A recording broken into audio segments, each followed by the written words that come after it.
Well, hello, everybody. We'll get started in just a minute. If you haven't had a chance to grab a packet or a pen, I know some of these guys, Joel and Jen and Andrew and Julie, are walking around getting that. But yeah, so if you need a pen or a packet, you can just raise your hand. But if not, we'll get started in just 1 second.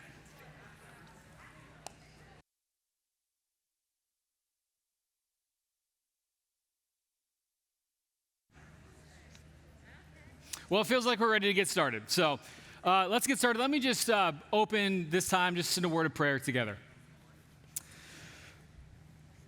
God, we just know that you are good, God, that you're faithful, God, that you've brought us all together, each member of this team, for a purpose that we get the chance to live out and to serve out while we're together in the Twin Cities. God, we're just so excited for the opportunity that we have to be one team united together, having the chance to share the gospel with those that we interact with. God, I just pray for tonight and all the details that we'll discuss. God, just whatever questions that might be looming or concerns that might be out there, Lord, I just pray that you would just give us all a sense of peace, continued clarity. God, we just trust you as the pieces of this trip continue to fall into place. God, that you are in control, that you're sovereign, and that you have it all in your hand. We pray all these things in Jesus' name. Amen. Well, hi, everybody. My name is Tom Ward. Looking around this room, I don't feel like I've actually had the chance, probably due to COVID, to meet all of you guys. And I know that quite a few of you are incoming freshmen, so we get to spend the next 4 years together. That'll be fun. But I just first, before we started off, I just wanted a chance to introduce the team of adult leaders who are coming on the trip. If you're an adult leader coming, could you just stand up for a second? Might not hit you all by name. But most of the people standing in back are adult leaders, but yeah. I know there's a few that can't be with us, but we have about 19, I believe it's 19 adult leaders on this trip, which I'm so excited about. We've had a lot of time talking and getting prepared, and so it'll be really fun. But just kind of, you guys have the packet in front of you, and before we kind of get into some of those details and kind of more of like the protocol and policy aspects of the trip, I just kind of wanted to first start by just kind of giving like the overarching view and picture of why the Twin Cities, why we're going on this trip, kind of how some of those details fell into place that have led to this point. And so just kind of the quick version, pretty much all last fall, early winter, me and Beth and John Bechtel, who's here, our executive pastor, and Gretchen, too, at the time, we're kind of debating like every month or so, like what do mission trips look like in summer 2021? The typical trips that we've taken over the past few years, if you're not aware, are to Milwaukee, Toronto, Mexico, and Ecuador. And at that time, the borders to 3 or 4 of those places were closed. One of them still is. And just was increasingly complicated to figure out what it really makes the most sense and how can we have an impact in a way that is effective yet also safe in light of COVID and all those other factors. And so we kind of started narrowing in on maybe there would be opportunity to bring students to some other domestic city that we hadn't had the chance to serve together before. And so I got on the phone with a guy named Matt, who is part of LEAD 222. If you're not familiar with LEAD, the Toronto and Mexico trips that I just referred to are LEAD trips. And actually, LEAD is even broader. It's a network of youth pastors that I've been a part of, even dating back to Jeff and Bruce, Sterling, Gretchen, Jonathan Goebel, Andrew Griffiths. All have kind of been a part of this network of youth pastors across the nation. Really, the focus is just to coach and mentor and hold each other accountable. It's kind of I have a coach and I coach somebody else, kind of a cool ministry. And one of the branches of that are mission trips. Like I said, we've partnered with for a long time on LEAD mission trips. And so I called Matt, who's the director of LEAD missions, and kind of started talking about what would it look like if we brought our entire group of high school students, really had no idea how many. It's 90 at this point, which is awesome, coming on this trip, but weren't sure comfort level-wise how many it would be.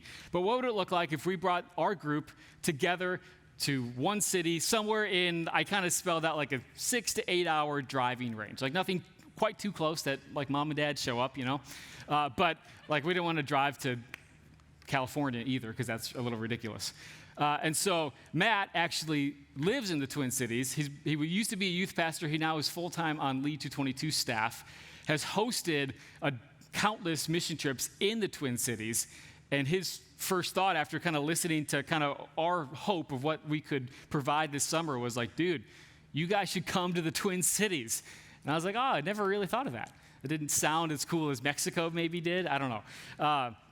And so, yeah, we kind of started to investigate down that road. And really my questions to Matt were like, tell me what the trip would be like. Tell me about the ministry partners that you have in the area. I mean, this was about 6 months ago. And so everything that happened about this time last year had happened already.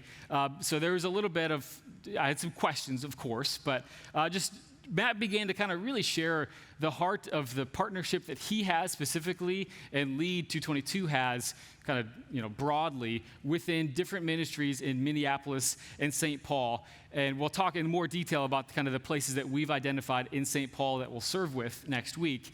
But yeah, just the more that he talked and the more that then I kind of relayed stuff on to John and Beth and Gretchen and even Becky and others that are in our office down there. All decisions, generally speaking, that happen here are not in a vacuum, but are very collaborative. Like, what do you think, Becky, parent of teenage kid? Kenner, that's a shout out to you. Yeah. And so just the more we talked about it and processed through what this could look like, the more we all landed on, like, what better place to do ministry, a place that needs the gospel presented, to do ministry and to do it in a safe and effective way that, like I'll spell out in a few moments, is in proximity to some of the things that have happened over the past year, but also pretty far away from kind of some of those zones that things have occurred in the last 12 months. And so again, what better place to do ministry, to share the gospel, to come in as, like we've talked about in a lot of our team meetings, as learners and as listeners and partners, not to do for other people, but really to partner with and to be an extension of. And so we just really landed that it made the most sense to have the chance for all high school students to come together. Pretty much all of you that I talked to say, like, I'm a sophomore. I don't know any freshmen. I don't know any juniors. I don't know any seniors. And that kind of spans across whatever grade you're in. The chance to be together, to get to know each other, to do it in safe and effective ways, and then to serve in a place where the gospel just could come alive in the places that we have the opportunity to be at. So kind of big picture, that is kind of the reason of why we've landed on this trip and why we feel really confident in going on this trip together. I think the reality is that things that have happened on the news in the last 12 months, there's probably some level, kind of depending on where you might be, of concern of, like, why did they pick the Twin Cities? How are they going to do that? Where are they going to be? Where's my kid going? What does this look like? Let me just say this. I've got a lot of things to say, but so much, the reason we're here tonight is to begin to address some of those things. So much of what typically happens through the course of life without a pandemic is those questions happen before the Milwaukee trip, freshman year. And then when we kind of get to do that together, your students come on trips and you guys kind of hear the stories and are a part of that process. By the time it becomes sophomore, junior, senior year, there's a level of trust, I think, that we've kind of earned or kind of worked on together just based on that first experience. And we are aware that the reality is that we haven't quite done the math, but 60, 70% of the people on this team have never come on a trip, at least with us, probably a mission trip, maybe even a trip associated with Chapel Street Church at all, just due to COVID. And so there's an awareness that we have that there's a level of trust that we haven't really earned yet. And so whatever questions might come up later, hopefully I can kind of work through and address some of them in the first portion of this time. But our hope is to be able to answer as many questions as we can so that you have a heightened sense of trust and security, that we have a plan, that it is safe and secure and will be effective.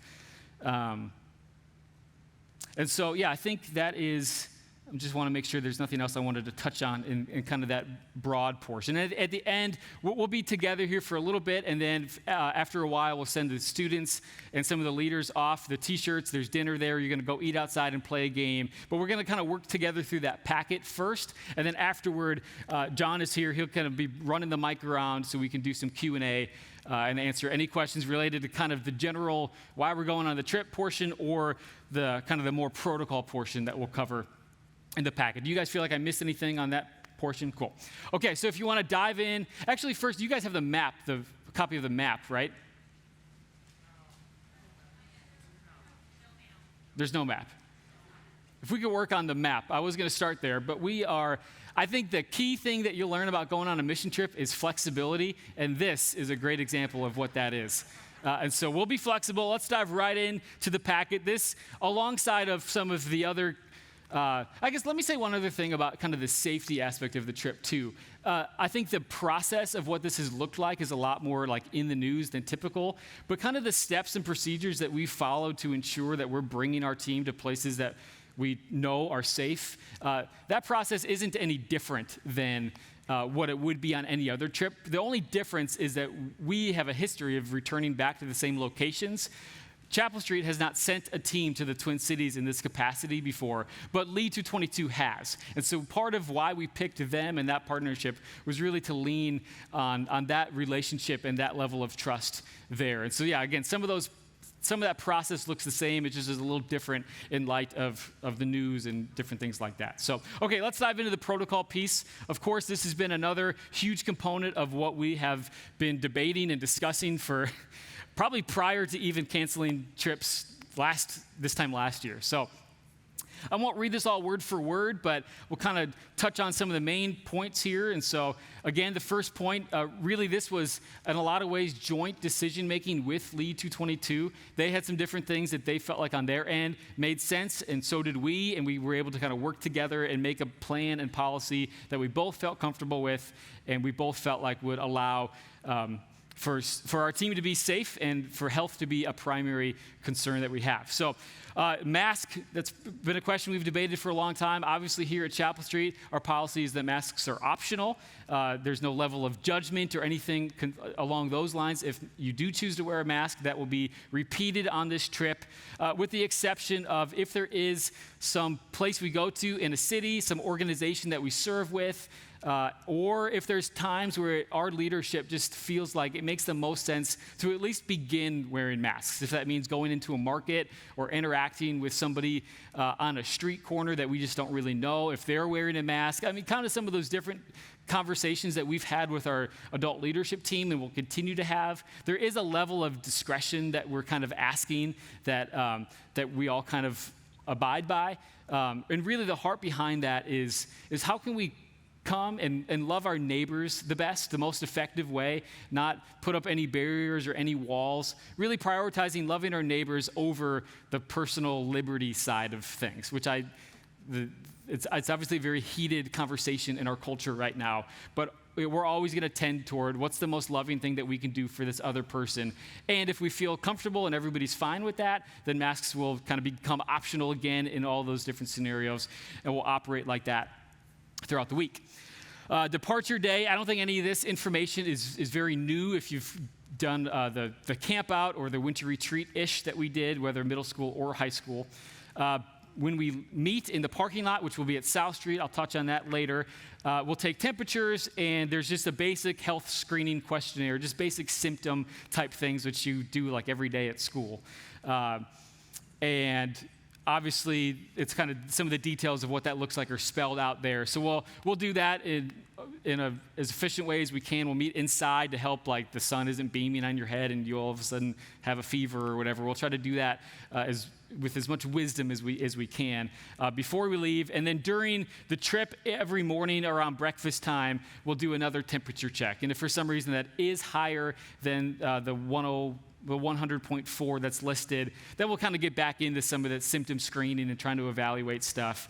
Continuing to the next piece, if there is a team member that exhibits symptoms, pretty much the plan will be to isolate them from the team. Like it said earlier, you'll do kind of a recheck if it's just a temperature thing and it's just kind of a fluke. But if it's pretty clear that there are some COVID-like symptoms, we'll kind of enter into that protocol, isolate that student, or I don't know, maybe there's a handful of students, and then everybody's in pods, and students, you guys know this, there's 10 different pods, pretty much based on friend groups. We'll send out kind of the final version of that prior to departure, and more information about that is the next little bullet point. But pretty much the plan will be if somebody does have symptoms, they'll isolate until it's time to go get a test, and the rest of that pod and anybody else that we've kind of deemed to be a close contact will I don't know what this says. I've kind of referred to it as kind of sit on the bench for a little bit. So if everybody's going ready to serve, but somebody from Pod 4 tests positive, we're not going to go send Pod 4 out with potential interaction to somebody who might have COVID to go serve in the community. So they'll go get tested. We'll talk more details about that in Q&A if there's any questions there.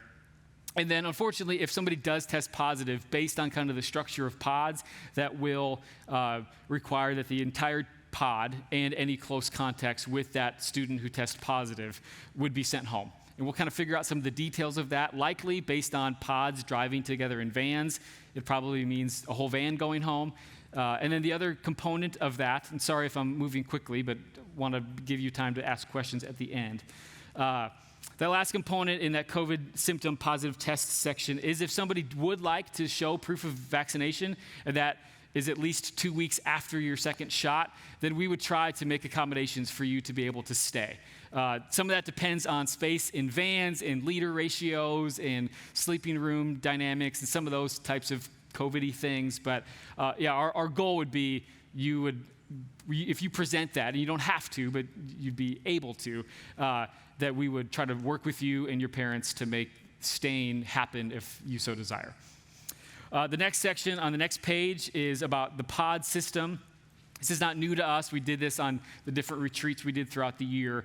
But everybody is assigned to different pods, and really the heart of that is to kind of mitigate any risk of exposure to COVID. And then it's a little different without masks than how we were originally thinking, but pretty much the goal will be spending as much time as you can, anytime where we know that you'll really be somewhere for a while. So obviously in a van, in the sleeping rooms, which happen in classrooms, in the church that we stay at is also a school with 20 plus classrooms throughout the building. At meals, we'll space out tables by pods. In sessions, we'll kind of sit in clusters. Just again, anywhere that we know there'll be more than the 15-minute exposure potential, we'll try to space out as much as possible while allowing as much freedom and ability to interact with one another and to for this to feel normal and regular and the chance to really get to know each other and be united. So that's kind of the pod gist. I'll go briefly through the next couple of things. Ministry sites, we'll talk a little bit more about that. It's on the map too. And maybe let's go to the map real quick. I don't have a copy up here with me. If I could get one, that would be helpful. But this is pretty much intended. I got one, Andrew, thanks. Hey, that's Andrew Bland. He's our intern.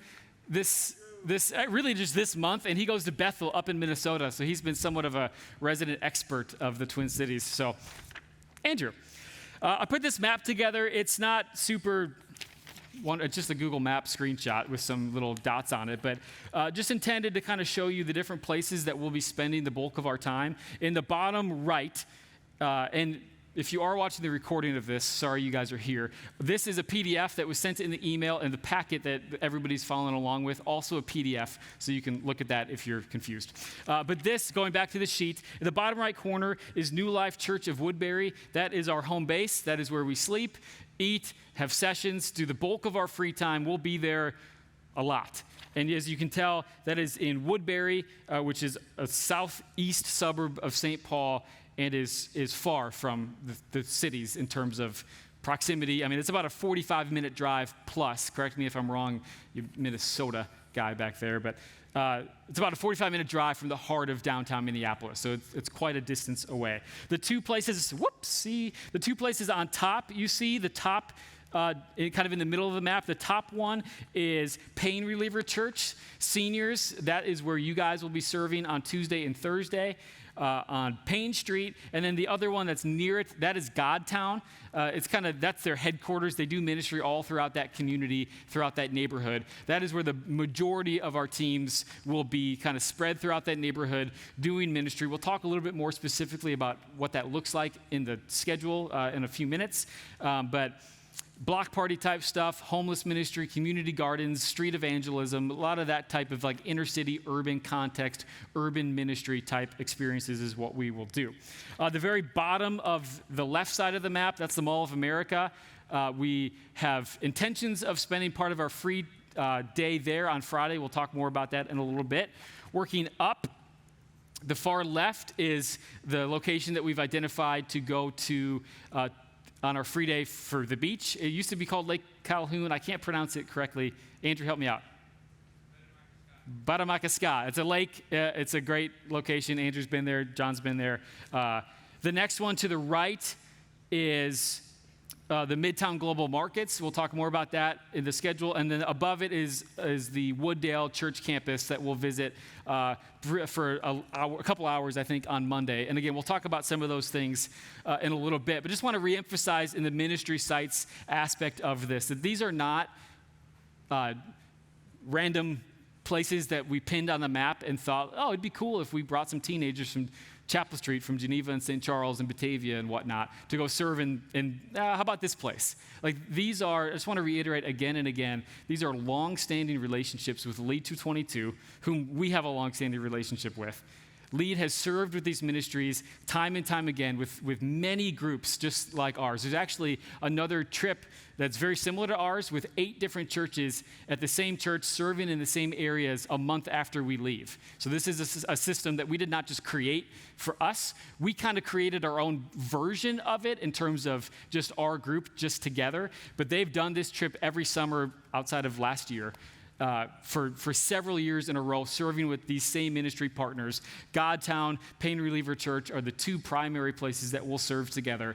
But yeah, just again want to reiterate, this is not like we're just going to wear all of our Chapel Street Church shirts and come and just pretend like we know what we're doing.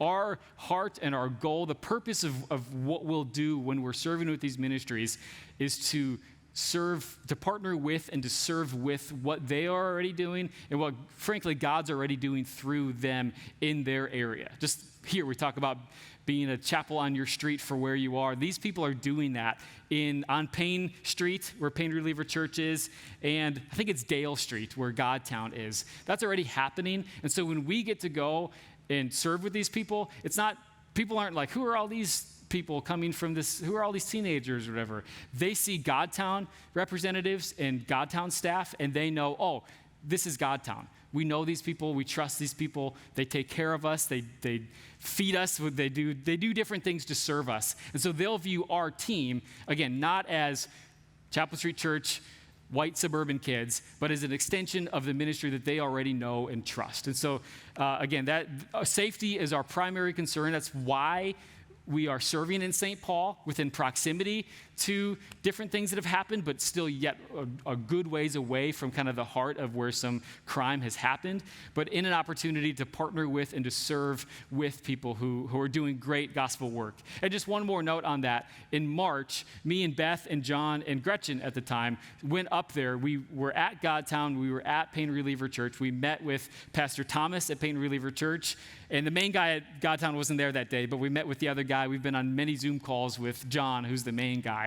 And so again, there's a sense in which we are leaning on Lead 222 and that partnership and that trust factor, but we've also done our own scouting. We've been to the church. We've kind of seen that whole layout. There's 2 gyms at that church, so B-Fells is excited about that. Yeah, it's good stuff. So cleaning, hand washing, those are things that Lead has covered. We'll reinforce, I think, some of that stuff. Relatively basic. Cell phone policy, this might be new to some of you, but is not new to many Chapel Street Church trips. Pretty much the heart behind this is if we're going to get away and we're going to have the opportunity to serve, then we also think it's really valuable to kind of put these away and all the distraction that this entails.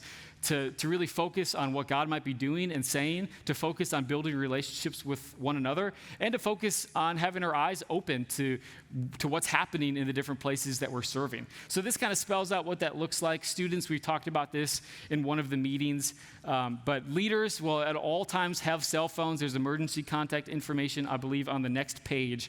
But again, this is not new information.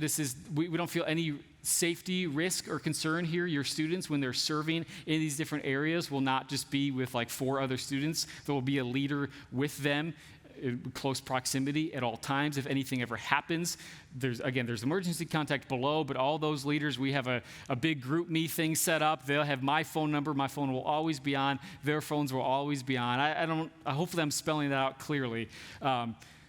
So that's kind of the cell phone policy, which again, some of these leaders who have gone on mission trips with me in the past know that's not new. And frankly, even if students, you're like, I don't know about this, or maybe moms and dads, you are too. At the end of the week, there's always a sense of, man, it was so good to not have to be worrying about my phone. And so we'll lock them up in a secure location, and we will give you access on travel days, and there's a little free time window we've identified once we come back from serving, I think before dinner, where you can keep your Snapchat streaks alive. So you're welcome. Medications, again, this isn't new to trips, but we have a copy of all that information based on what you guys have given us. We have a nurse who's not here tonight, but she is a nurse and a volunteer leader on this trip who will kind of help overview that. But the leaders of each pod will have the medications with them at all times and accessible to the students who need them, whether it's more of a EpiPen inhaler emergency type or a lunchtime, dinner time, what have you. That is the process on that. Okay, let me just kind of briefly run through these next few things. I really do want to leave time for questions, but apparently I've got a lot of words tonight. Travel information, I'll let you guys kind of handle this on your own. We will depart from South Street campus, and we will return to Kesslinger campus. We'll update you on that. We'll communicate that as well as we can. We're leaving on Sunday morning, and apparently something big happens on Sunday mornings in this room or something, so it made sense to go to a different campus where their service starts later. So we'll start there. What time, students, help me out here. What time should you arrive at on Sunday? Say, no later than 8:15. So be there at 8:15 or earlier. There's 88 or 90 of you, and so being on time will be really helpful. It says in red, if you do have any medications to check in, you can come at 8. You'll go inside, you'll park in the parking lot, come in the front door, go inside the student center. We'll have tables set up, clear kind of check-in zones, and then we'll load stuff into vans. And the goal is to get out of there by 9 a.m., so don't be late. Same thing on returning. We'll kind of update you along the process on the drive. Your kids will text you updates when we're leaving, when we're an hour out, kind of things like that. The emergency contact information is here. Our names and email addresses, phone numbers, the address of New Life Church of Woodbury. And also one thing I want to emphasize quickly, for group updates, we'll be posting pictures and kind of blurbs of what's happening at all the different ministry sites on our group Facebook page. So you can go to that link, and I don't know how easy it is if you just need a request to be a member, or maybe you can automatically join as a member. But any of you parents, any other family members, family friends, grandparents, uncles, whoever you feel like would enjoy kind of seeing updates of what's happening throughout the week, follow us there. That will be a primary point of communication throughout the week. Also, we'll be posting, this is probably more for students during free times and things like that, although parents, you're welcome to follow us on Instagram. You can see different updates on our Instagram story throughout the week. That will be less like informational and official. The Facebook page will be the place to go to kind of get a vibe of what's happened during the day and to see the face of your kid at a site serving somewhere. We'll try to get a group photo at each place as often as we can. Tentative schedule on the next page. This is as detailed as we thought made sense without, when it comes to mission trips, there's always a sense and a level of flexibility. I think especially in light of the location we're going, there'll always be the flexibility to pivot, to adjust, to do something different if we feel like the ministry site has a different idea and they want us to serve this and we're going to stay 30 more minutes, we'll make that decision. Or if something happens and we decide, hey, let's not go to that location, there's always, that says tentative for a reason. There's always tons of flexibility, but this is a pretty good outline of what our days will look like. Sunday is pretty typical. Monday, I'm really excited for this, and I'll try to keep this brief, but we're partnering with Wooddale Church, who we have actually had a relationship here with at Chapel Street as well. On Monday morning, we're going to visit the Midtown Global Market. That's one of the hearts on the map below where it says Phillips, I believe.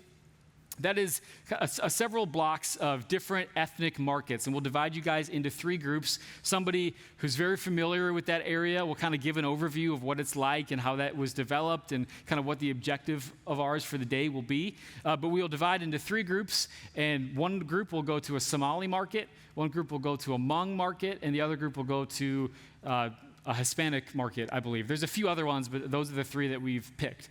And the goal will be on the packing list below. It says to bring like $5 or $10 of extra spending money. The goal will be to buy one food you've never tried before and to try to maybe buy one other little trinket to help support some of these local shops and really to strike up conversations. We've talked again and again about how our goal and purpose is to come in to listen well and to not pretend like we have all the answers, but really to get to know people and to share the gospel where we can. And so this will be an opportunity to kind of, again, continue on different ministry that's already happened from Wooddale Church in these markets, but to kind of expose us to really just the broad diversity of what the Twin Cities offers, the people that are there, and to have the opportunity to next, after that, we're going to go to one of their campuses and sit down. We're going to eat our lunch there at the Loring Park campus of Wooddale Church and sit down for a panel discussion with two pastors who have been doing ministry in the cities and kind of the surrounding area. And they're going to share their testimony. They're going to share really what God's been doing over the last year, what it looks like to do urban ministry versus kind of suburban ministry. And they'll touch a little bit on a healthy view of biblical justice and how they've kind of seen that play out over the past year or so in the cities. And so that's been something that we have been working with on them, making sure that the things that they'll discuss is aligned with the things that we've talked about here at Chapel Street and what we believe to be biblical and true. And so if you have questions about that, you can talk to John. But no, I really am excited for this. And I really believe that this was a huge thing on my heart to really set the beginning portion of this trip up with an understanding of really where are we, what's happening here, how can we understand what God's already doing, how can we partner with what's already happening, and how can we then go and make an impact with whatever we have to offer, kind of based on understanding the foundation of the cities. I'll let you kind of go through the rest of the schedule from there. It's pretty simple. In terms of serve day, the schedule kind of gets a little repetitive day by day on purpose. But at Godtown, there'll be different serving opportunities. I laid out some of those earlier. Park days, homeless ministry, street evangelism, community gardens, different projects that arise during a mission trip, as they always do. Payne Reliever Church will look very similar to that. You'll also have more of kind of a hands-on construction one of the days that you're there as well. Friday is the free day. Our tentative plan is to go to the beach, like I showed on the map, for a bit, go back to church, rest, clean up, go to the mall, maybe have dinner there, kind of just enjoy the time, and come back and do a worship night as the schedule shows. The reality is, just based on the climate of the cities on Friday, we'll kind of determine what makes the most sense, what is the safest option. There's tons of restaurants in the Woodbury area. The church has 2 gyms, so we could chill there as long as we need to. There's a lot of options. There's a lot of flexibility. If there's questions about that, we can circle back to that in a little bit. Anything else schedule-wise that I should touch on? Cool. Okay, packing list. This is pretty basic. I won't take more than 30 seconds on this. Just note that we'll be serving for a portion of the day, and then we'll go back to the church. Hopefully, you guys will take showers. Boys, talking to you. And then you'll want clothes that you can hang around with at the church. Maybe play basketball, sit in a session, eat dinner in. So almost think of 2 outfits a day is kind of what I'm thinking. Think along those kinds of lines. There'd be some re-wearing of things, and that's fine, but just don't smell too bad. Bring your Twin Cities shirts, which you'll receive in a minute. In a few minutes, students, pack that with you. We'll determine as it gets closer if we're asked you to wear that all on a specific day, or if it's just, hey, whenever you want to wear it this week, it's a cool shirt, so just wear it. But pack that in your bag. You do not need to wear it while we sit in a van for 6 hours driving up to the Twin Cities. Sunscreen is big. Having a mask on you at all times is big. Bring a bunch of those. We'll have extras. A refillable water bottle is very important. Closed-toed shoes for serving. Snacks must be peanut-free just to accommodate anybody who might have allergies. And then spending money, there's some details to that as well. There's one other note. There's a little shop, like a snack shop that they'll have at the church in the afternoons. And so on top of, dinner, or meals driving back and forth and stuff at the markets, if you think you're going to want a Gatorade every day, then bring some money. And we recommend 50 to 75 should be plenty. Okay. That's all I have. It's 6:10, so let's stick around, students, for just a few more minutes. John has a microphone up here, and we just want to open this up. I know it's a lot of people. It might be hard at times, but just whatever questions you might have that you feel like I breezed through too quickly, didn't address things on your mind, we'd like this to be an open conversation. And we'll ask you to talk into the microphone because it is being recorded. I might try to repeat some of it as well, but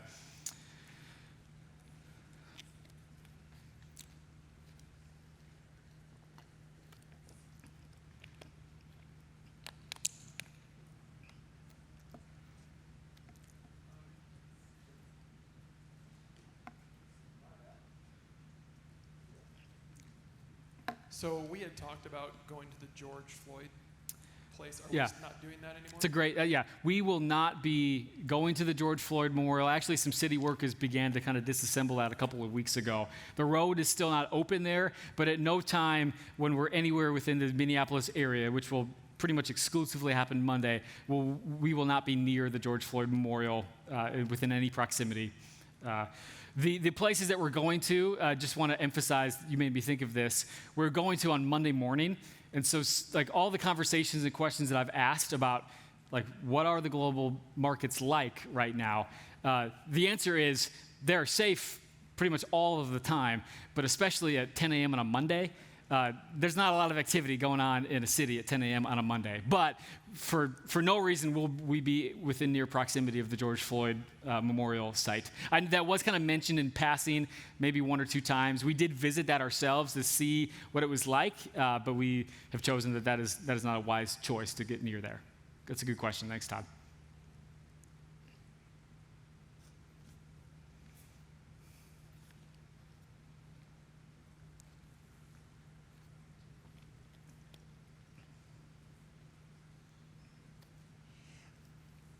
You know, things change quickly. If something were to happen, all these kids are spread out. Is there a plan that they know where to go, what bus to get on, and an exit plan? While we're serving somewhere or just kind of in general? I'm thinking more serving because Yeah. they're paying attention to their construction or whatever. But is there a plan to gather these kids and move them out if a problem arises? Yeah, I think some of the official steps of that plan will come into better place when we're there on a day and we understand this is where Pod 3 is serving within the Godtown neighborhood.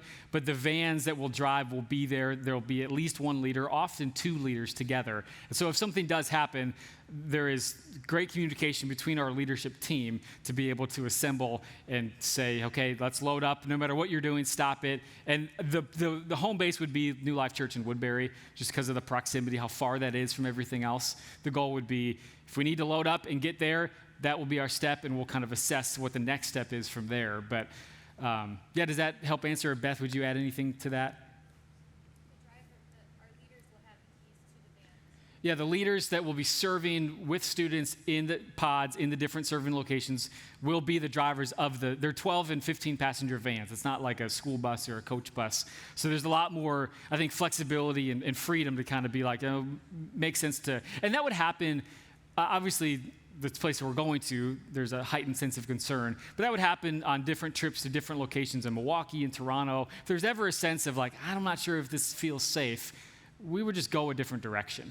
And so, again, if there is some type of situation that arises, likely that would happen more like in the city center of Minneapolis than it would in an area of St. Paul, just based on what we have understand from the people who live there about kind of how things have operated, what the police relationship is in the two different cities. But yeah, they have the freedom to make that call themselves or to follow any decision that we make and tell them, hey, let's load up and get back to Woodbury. That would happen. And there's the Portillo's in Woodbury. I feel like I should have led with that. So that's, when in doubt, it's probably where I'll be. Yeah. You had mentioned that seniors specifically were serving at Pain Reliever Church. Yes. Where are the other classmen, freshmen, sophomore, juniors serving? They'll be serving with Godtown. Okay. What is that? I'm not familiar. It is a pretty much an urban ministry. They kind of have a headquarters, really relationally based, but they have community gardens. They do a VBS every Monday night, which we'll kind of come and be a part of the Monday that we're there. They do a kind of a whole slew of what you might picture like an urban ministry type might do, really like doing block parties, doing VBSs, community gardens, evangelism, different components kind of like that. So again, we went and visited with them. We kind of got a scope of their different ministry. I think there's the different neighborhoods. There'll be times when we'll meet probably at their headquarters, which is really just a small building on the street corner. And then Pod 4 might go down 5 blocks to go serve at this place, and Pod 6 might go over here to serve at that place. But yeah, does that help answer? Yeah.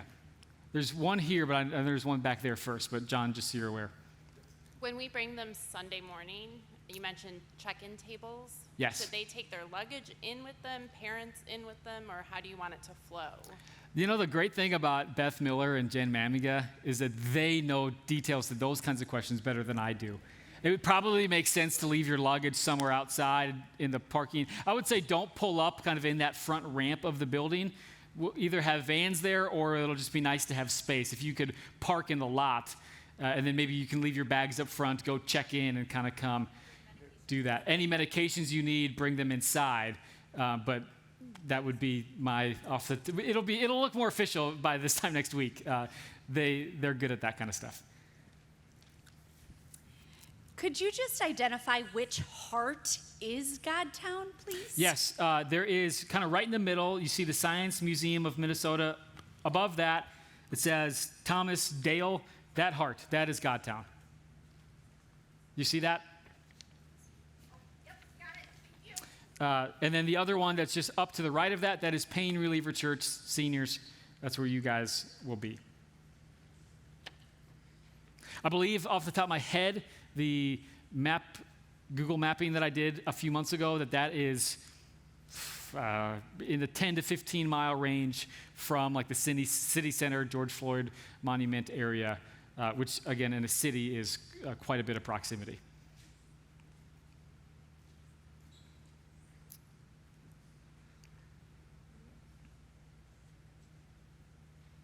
Any other questions? I'll say this, I'll give you another minute to think if you do have one. If not, I'll kind of close up this time and I'll send the team out to go grab, there's t-shirts and dinner. You're going to go outside, eat, and then they've got a fun surprise game for you guys to do some fun team building before we get ready to go. But just one more chance, any questions? And I'll stay up here afterward if you think of something or just didn't want to say it on a recording.